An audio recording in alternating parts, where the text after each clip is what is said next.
بسم اللہ الرحمن الرحیم۔ السلام علیکم پیارے دوستو، جیسے ہی آپ صلی اللہ علیہ وآلہ وسلم اپنی جوانی کی عمر کو پہنچے تو آپ کے چچا ابو طالب کی توقعات آپ سے بڑھنے لگیں۔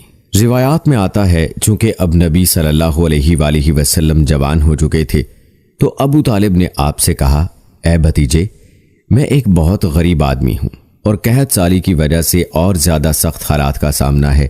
کافی عرصے سے خشک سالی کا دور چل رہا ہے، کوئی ایسا ذریعہ نہیں کہ اپنا کام چلا سکیں اور نہ ہماری کوئی تجارت ہے۔ ایک تجارتی قافلہ شام جانے والا ہے، اس میں قریش کے لوگ شامل ہیں۔ قریش کی ایک خاتون خدیجہ بنت خویلد شام کی طرف اپنا تجارتی سامان بھیجا کرتی ہیں۔ جو شخص ان کا مال لے کر جاتا ہے وہ اپنی اجرت ان سے طے کر لیتا ہے۔ اب اگر تم ان کے پاس جاؤ اور ان کا مال لے جانے کی پیشکش کرو تو وہ ضرور اپنا مال تمہیں دے دیں گی، کیونکہ تمہاری امانت داری کی شہرت ان تک پہنچ چکی ہے۔ اگرچہ میں اس بات کو پسند نہیں کرتا کہ تم شام کے سفر پر جاؤ، یہودی تمہارے دشمن ہیں، لیکن حالات کی وجہ سے میں مجبور ہوں، اس کے علاوہ کوئی چارہ بھی تو نہیں۔ یہاں تک کہہ کر ابو طالب خاموش ہو گئے۔ تب آپ نے فرمایا، ممکن ہے وہ خاتون خود میرے پاس کسی کو بھیجیں؟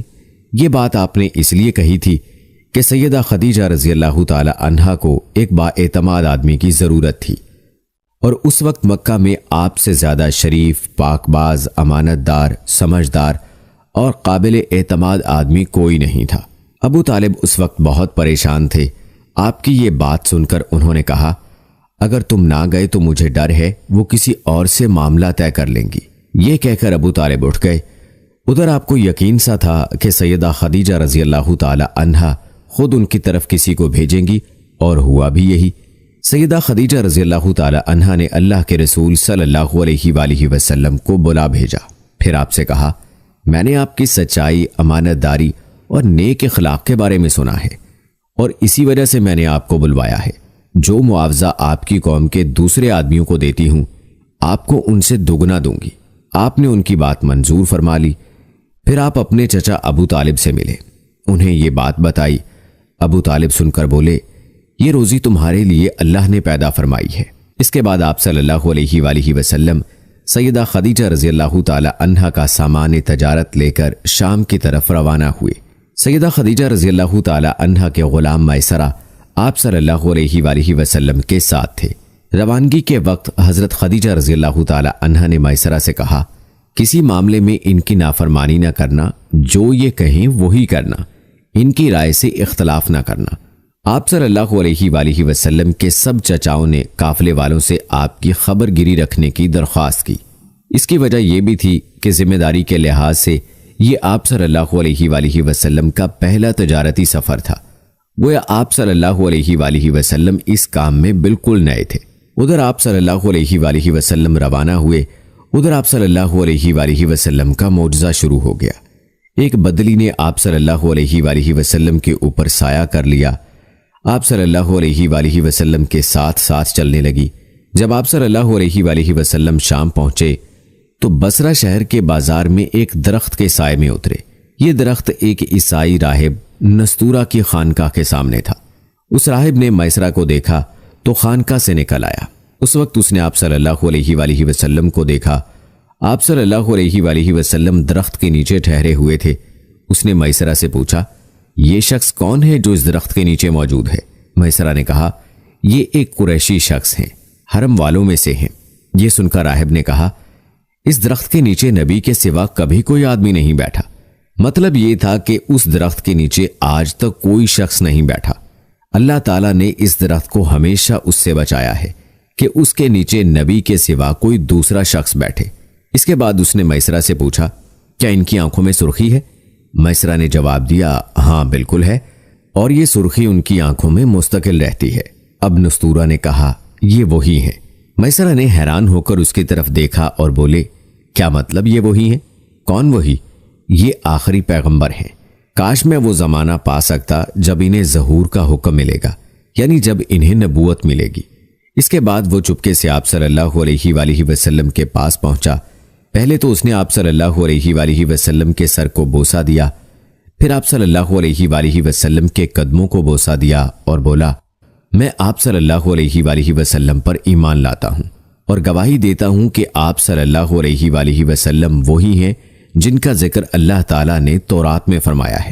اس کے بعد نستورہ نے کہا، اے محمد صلی اللہ علیہ وآلہ وسلم، میں نے آپ صلی اللہ علیہ وآلہ وسلم میں وہ تمام نشانیاں دیکھ لی ہیں جو پرانی کتابوں میں آپ صلی اللہ علیہ وآلہ وسلم کی نبوت کی علامتوں کے طور پر درج ہیں۔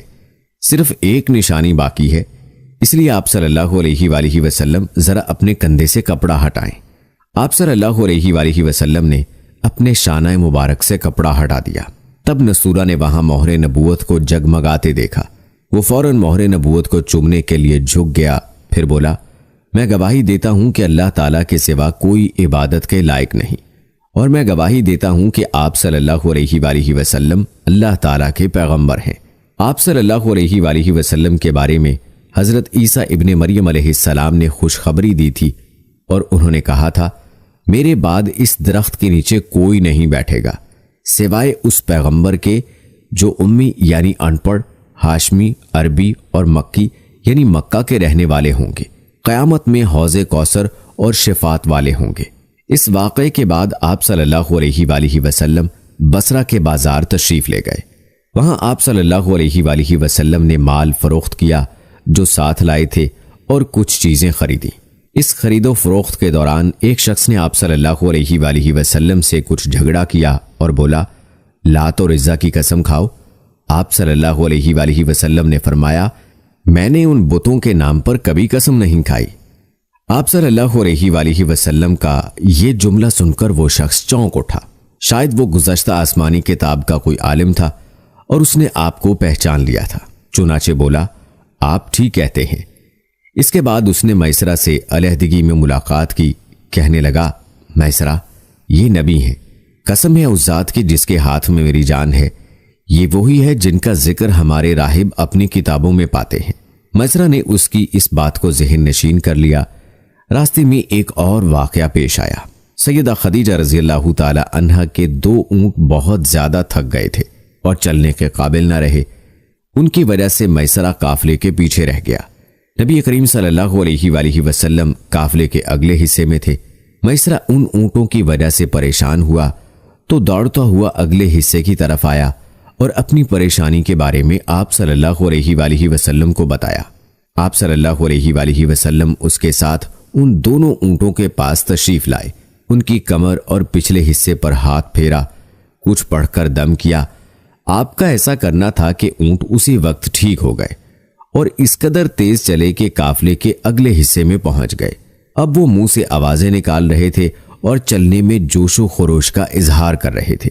پھر قافلے والوں نے اپنا سامان فروخت کیا۔ اس بار انہیں اتنا نفع ہوا کہ پہلے کبھی نہیں ہوا تھا۔ چنانچہ میسرہ نے آپ سے کہا، اے محمد، ہم صالحہ سال سے سیدہ خدیجہ رضی اللہ تعالی عنہا کے لیے تجارت کر رہے ہیں، مگر اتنا زبردست نفع ہمیں کبھی نہیں ہوا جتنا اس بار ہوا ہے۔ آخر قافلہ واپس مکہ کی طرف روانہ ہوا۔ میسرہ نے اس دوران صاف طور پر یہ بات دیکھی کہ جب گرمی کا وقت ہوتا تھا اور نبی کریم صلی اللہ علیہ وآلہ وسلم اپنے اونٹ پر ہوتے تو 2 فرشتے دھوپ سے بچانے کے لیے آپ صلی اللہ علیہ وآلہ وسلم پر سایہ کیے رہتے تھے۔ ان تمام باتوں کی وجہ سے میسرہ کے دل میں آپ کی محبت گھر کر گئی اور یوں لگنے لگا جیسے وہ آپ کا غلام ہو۔ دوستو، کہتے ہیں کہ آپ صلی اللہ علیہ وآلہ وسلم دوپہر کے وقت مکہ میں داخل ہوئے۔ آپ باقی قافلے سے پہلے پہنچ گئے تھے۔ آپ سیدھے حضرت خدیجہ رضی اللہ تعالی عنہا کے گھر پہنچے۔ وہ اس وقت چند عورتوں کے ساتھ بیٹھی تھیں۔ انہوں نے دور سے آپ کو دیکھ لیا۔ آپ اونٹ پر سوار تھے اور 2 فرشتے آپ پر سایہ کیے ہوئے تھے۔ حضرت خدیجہ رضی اللہ تعالی عنہا نے یہ منظر دوسری عورتوں کو بھی دکھایا۔ وہ سب بہت حیران ہوئیں۔ اب آپ صلی اللہ علیہ وآلہ وسلم نے حضرت خدیجہ رضی اللہ تعالی عنہا کو تجارت کے حالات سنائے، منافع کے بارے میں بتایا۔ اس مرتبہ پہلے کی نسبت دگنا منافع ہوا تھا۔ حضرت خدیجہ رضی اللہ تعالی عنہا بہت خوش ہوئیں۔ انہوں نے پوچھا، میسرہ کہاں ہے؟ آپ نے بتایا وہ ابھی پیچھے ہے۔ یہ سن کر سیدہ نے کہا، آپ فوراً اس کے پاس جائیے اور اسے جلد از جلد میرے پاس لائیے۔ آپ واپس روانہ ہوئے۔ حضرت خدیجہ رضی اللہ تعالی عنہا نے دراصل آپ کو اس لیے بھیجا تھا کہ وہ پھر سے وہی منظر دیکھنا چاہتی تھیں، جاننا چاہتی تھیں کیا اب بھی فرشتے ان پر سایہ کرتے ہیں یا نہیں۔ جو ہی آپ روانہ ہوئے، یہ اپنے مکان کے اوپر چڑھ گئیں اور وہاں سے آپ کو دیکھنے لگیں۔ آپ کی شان اب بھی وہی نظر آئی۔ اب انہیں یقین ہو گیا کہ ان کی آنکھوں نے دھوکہ نہیں کھایا۔ کچھ دیر بعد آپ صلی اللہ علیہ وآلہ وسلم میسرہ کے ساتھ ان کے پاس پہنچ گئے۔ حضرت خدیجہ رضی اللہ تعالی عنہا نے میسرہ سے کہا، میں نے ان پر 2 فرشتوں کو سایہ کرتے ہوئے دیکھا ہے، کیا تم نے بھی کوئی ایسا منظر دیکھا ہے؟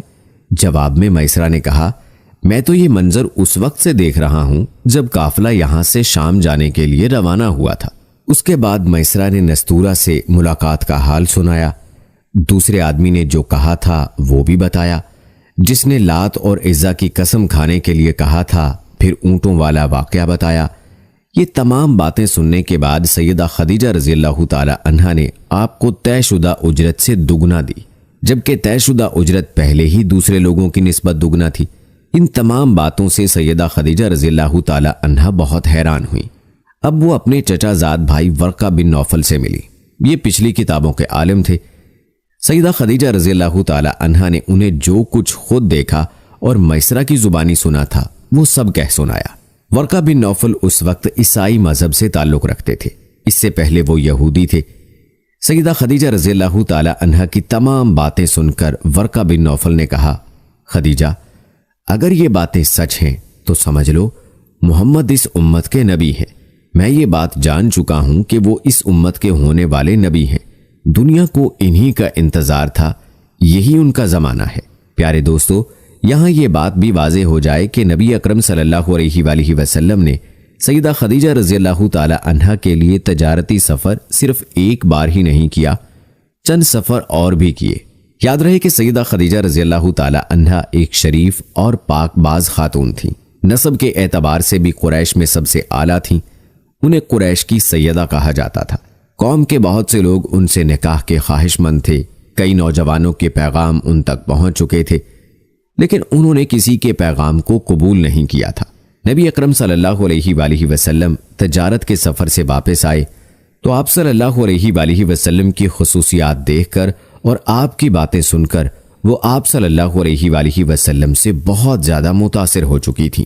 لہٰذا انہوں نے ایک خاتون نفیسہ بنت منیہ کو آپ کی خدمت میں بھیجا۔ انہوں نے آ کر آپ سے کہا کہ اگر کوئی دولت مند اور پاک باز خاتون خود آپ کو نکاح کی پیشکش کرے تو کیا آپ مان لیں گے؟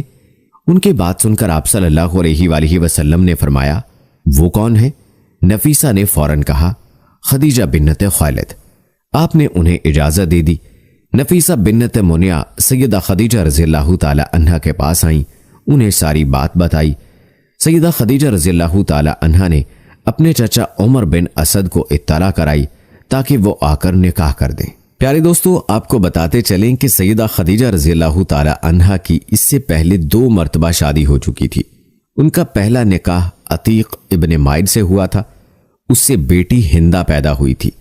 عتیق کے فوت ہو جانے کے بعد سیدہ کا دوسرا نکاح ابو حالہ نامی شخص سے ہوا۔ ابو حالہ کی وفات کے بعد سیدہ خدیجہ رضی اللہ تعالی عنہا بیوگی کی زندگی گزار رہی تھی کہ انہوں نے آپ صلی اللہ علیہ وآلہ وسلم سے نکاح کا ارادہ کر لیا۔ اس وقت سیدہ کی عمر 40 سال کے لگ بھگ تھی۔ سیدہ خدیجہ رضی اللہ تعالی عنہا کے چچا عمر بن اسد وہاں پہنچ گئے۔ ادھر نبی کریم صلی اللہ علیہ وآلہ وسلم بھی اپنے چچاؤں کو لے کر پہنچ گئے۔ نکاح کس نے پڑھایا، اس بارے روایات مختلف ہیں۔ ایک روایت یہ ہے کہ یہ نکاح چچا ابو طالب نے پڑھایا تھا۔ مہر کی رقم کے بارے میں بھی روایات مختلف ہیں۔ ایک روایت یہ ہے کہ مہر کی رقم 12 اوقیہ کے قریب تھی۔ دوسری روایت یہ ہے کہ آپ نے مہر میں 20 جوان اونٹنیاں دیں۔ نکاح کے بعد نبی کریم صلی اللہ علیہ وآلہ وسلم نے ولیمے کی دعوت کھلائی اور اس دعوت میں آپ نے 1 یا 2 اونٹ ذبح کیے۔